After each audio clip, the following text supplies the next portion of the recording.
সত্যি কথা সহজভাবে বললেই তো সব দোষ হয়ে যায়। কোনটা সত্যি কথা, কোনটা সহজভাবে বলা, সবকিছু আমার কাছে গুলিয়ে গেছে।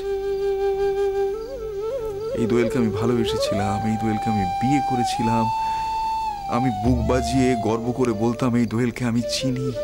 না না না, আমি তোমাকে চিনতে পারিনি। ঠিক আছে, তোমার আর যা যা আছে আর যারা যারা এই বাড়িতে বিপদে পড়বে তুমি সব কিছু সবাইকে দিয়ে দিও, আমি আর কিচ্ছু বলবো না। বলবো না করে বাকি রাখলে কি বলো? অনেক কথা বলে ফেললে। অন্যায়টা কি বলেছি? আমি শুধু এইটুকু বলতে চেয়েছি একটু বুঝে চলো, কারণ আমরা যদি বিপদে পড়ি কেউ সাহায্য করবে না, ইচ্ছে থাকলেও করতে পারবে না, কারণ সেই ক্ষমতা কারণ নেই এই বাড়িতে। তুমি হেল্প করতেই পারতে, কিন্তু তুমি দান করতে গেলে কেন? প্রবুদ্ধ তো বেকার নয়, যথেষ্ট ভালো চাকরি করে, তোমার টাকাটা শোধ করে দিতে পারতো।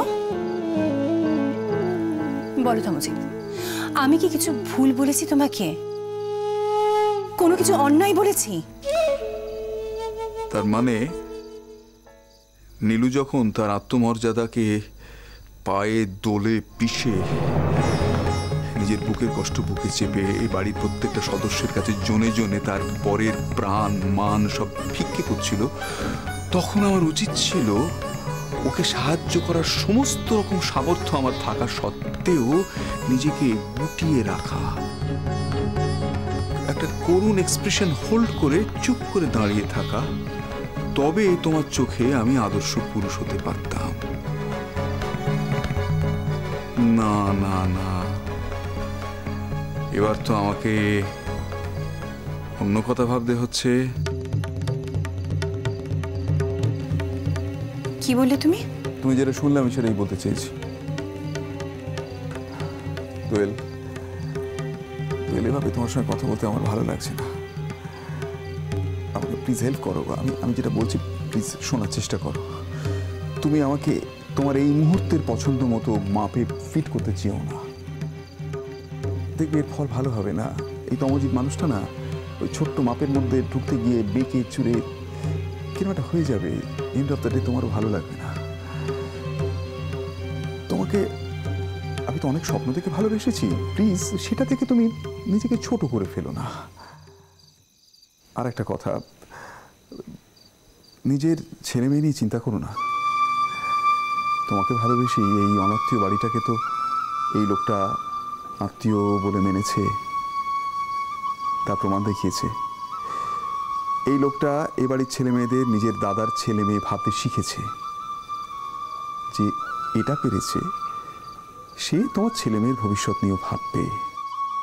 Don't worry. আর এখন একটা কথা বলতে ইচ্ছে করছে। দেখো, তোমার শোনার ইচ্ছে আছে কিনা জানি না, বাট স্টিল শুনে দেখতে পারো। আমি ছোটবেলা থেকে শুনেছি এবং বিশ্বাস করেছি, কাউকে কিছু দিলে না পুণ্য করা হয়। যিনি নেন তার কিচ্ছু এসে যায় না, যিনি দেন তিনি ধন্য হন। এই বিশ্বাসে আমি আজীবন স্থিত থেকেছি। মৃত্যুর শেষ দিন পর্যন্ত স্থিত থাকবো আমি জানি। না, তুমি যদি কোনো অন্য বিশ্বাসে স্থিত থাকতে চাও থাকতেই পারো, সে স্বাধীনতা তোমার আছে। তবে সেক্ষেত্রে তোমার আমার আগামী দিনে চলার পথটা আর এক থাকবে না, সম্পূর্ণ আলাদা হয়ে যাবে। Choice is years.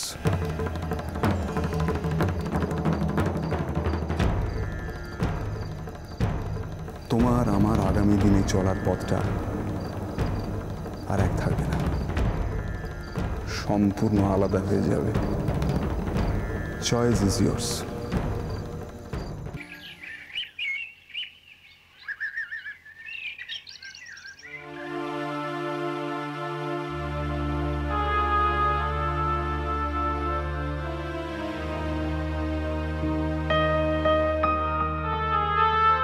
ওগো শুনছো?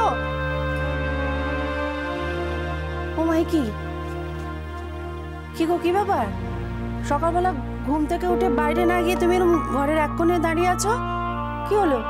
যাও, এক প্রস্ত চা দিয়ে এলাম, দাদা খোঁজ করছেন তো, তাই ডাকতে এলাম, যাও। পূর্ণা, কি কি হলো? কি কি আশ্চর্য, পড়না বলে আবার থমকে গেলে কেন? ঠাকুর কি হয়েছে মা? দেখি দেখি দেখি, শরীর খারাপ হলো নাকি? বাবা না, কি কাণ্ড! দেখো সত্যি কথা বলো, শরীর খারাপ লাগছে নাকি? বাবা হার অশান্তি, ভাল লাগে না, আর টেনশন বাড়িও না তো। কি গো, আমার কথা শুনছো তুমি? তোমার যদি শরীর খারাপ লাগে তো বলো, পরিষ্কার করে বলো, যাও ডাক্তারের কাছে যাও, আবার দেখিয়ে এসো। কতবার বলেছি, দেখো এখন তো বয়স হচ্ছে, একটু নিয়ম করে বছরে একবার অন্তত ডাক্তারের কাছে যাও, সমস্ত চেকআপ টেকআপ করিয়ে এসো। শুনবে না তো, কোনো কথা শুনবে না। আর কেন শুনবে বলো? আমার কথা শুনলে তোমার কখনো মান থাকে? তেরিকা একটা কথা ভালো করে শুনে না, তখন দেখ খালি বক বক বক বক করেই যাচ্ছে। আচ্ছা কি শুনবো ভালো করে? হ্যাঁ, কি শুনবোটা কি? কিছু বললে তো শুনবো। একটা মানুষ ঘুম থেকে উঠে ঘরের মধ্যে অদ্ভুতভাবে পায়চারি করে যাচ্ছে, এক কোণে গিয়ে দাঁড়িয়ে পড়ছে, বাপরে বাপ।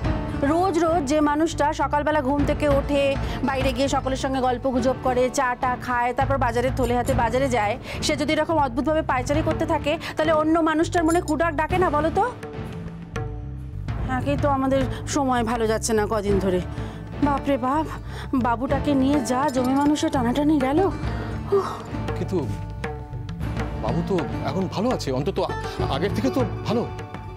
হ্যাঁ, বাহার ওষুধে কাজ হয়েছে, এই কথা আর কেউ বিশ্বাস করুক চাই না করুক, আমি করি। আসল কথা হলো, বাহা যে মানে এত কষ্ট করে নিজের জীবনের ঝুঁকি নিয়ে বাবুর জন্য ওষুধটা এনেছে, সেইটাই বড় কথা। তা কেন স্বীকার করবে না যে বাহার ওষুধে কাজ হয়েছে? দেখো না, এখন বাবু মাঝে মাঝে চোখ খোলে, একটু কথা টথা বলে। আগে তো সবসময় কেমন একটা ঘোরের মধ্যে থাকতো বলো। কি জানি, আমার তো কেমন কেমন ভয় লাগে। ওই যে কথায় বলে না যে প্রদীপ নিভে যাওয়ার আগে শেষবারের মতো জ্বলে ওঠে, আমার কেমন যেন মনে হয় যে সেই রকম কিছু হচ্ছে না তো। তুমি বাবু বড্ড অলক্ষণে কথা বলো, যত তোমার সঙ্গে এ নিয়ে কোনো কথাই বলবো না আমি। বাবা, হলো কি আজ মানুষটা? কেমন জানি দেখাচ্ছে, যে মানুষটা সব সময় কথা বলে এসে কিরকম চুপচাপ হয়ে আছে। একবার চেঁচিয়ে উঠলাম, থেমে গেল। অন্য সময় হলে তো কত ঝগড়া করতো, কত তর্ক করতো, সেসব কিছুই না। হ্যাঁ গো, শুনছো? বললে না তো, কি হয়েছে? শরীর খারাপ লাগছে? আমার শরীর খারাপ হয়নি পর্ণা, ভোরবেলা একটা দুঃস্বপ্ন দেখে ঘুমটা ভেঙে গেল। তারপর থেকেই আমার মনটা বড় অস্থির হয়ে আছে, যেন আমার কিচ্ছু ভালো লাগছে না।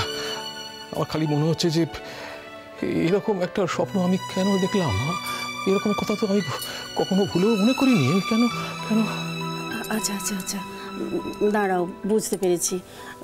দুঃস্বপ্ন দেখেছো মানে বাবুকে নিয়ে তো? হ্যাঁ, ওকে ছাড়া আর কাকে নিয়ে বা দেখবে এত খারাপ স্বপ্ন? না না, কি বলো তো, আমরা তো সবসময় এই ব্যাপারটা নিয়ে ভয়ে ভয়ে আছি, কখন কি হয়ে যায়, সেই জন্যেই তুমি এরকম স্বপ্ন দেখেছো, জানো?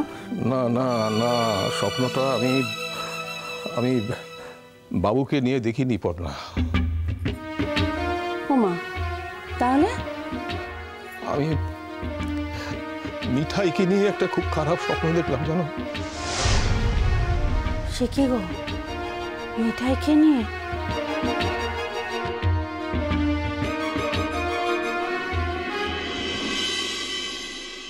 তুই যদি মোর কথা না শুনিস, যাকে বাপের ঘরতে মু তোকে ডাকবো না। বেশ, তাই যদি বলো তাহলে তাই চলে যাব, কিন্তু এত বড় অধর্ম আমি কিছুতেই করতে পারবো না। আরে কি হইল? হ্যাঁ, আরে সকাল সকাল শাশুড়ি বউ তো মিলে ঝগড়াটা হয়েছে কিসের লিগে? হ্যাঁ, মুদিকের মিঠাই বউ তো ঝুগরুটে মেয়াটো লয়। মঙ্গলো তো থাকবি না তোর বোনের সঙ্গে, মু ঘর ছেড়ে দিয়েছি। মিষ্টি কুটু মিষ্টি কুটু মিষ্টি কুটু।